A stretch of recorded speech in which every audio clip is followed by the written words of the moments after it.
পাওয়া লাগবে একটা কারণ, কয়টা? যে কোনো কারণে কষ্ট পেলে হবে না। হাসিনাও তো যাওয়ার সময় কষ্ট পেয়েছে, কি কথা বলছেন? কিন্তু ওর কষ্টের জন্য আল্লাহ ইসরা দেবে না। কষ্ট পাওয়া লাগবে কয়টা কারণে বলেন? এক নম্বরে যদি আপনি আল্লাহর জন্য কষ্ট পান, দুই নম্বরে যদি রাসূলুল্লাহর জন্য কষ্ট পান, তিন নম্বরে যদি মানবতার জন্য কষ্ট পান। এই তিন কারণে যদি কেউ দুনিয়াতে কষ্ট পায়, কষ্ট কয়টা? আরো জোরে।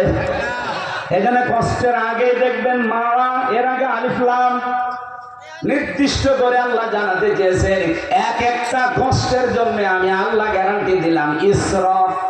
এটা আর মারেফা না, এটা নাকিরা।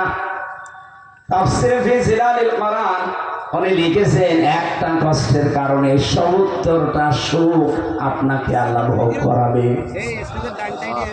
এই বাংলাদেশে আমরা আজ ৫৪ বছরে, বিশেষ করে ১৫.৫ বছরে যারা কষ্ট পেয়েছি আল্লাহর জন্য, রাসূলুল্লাহর জন্য, মানবতার জন্য, এক একটা কষ্টের জন্য সুখ ভোগ করাবে আল্লাহ কয়টা? এখানে কি আওয়ামী লীগ চলে আসবে নাকি? এটা তো বন্ধ হওয়ার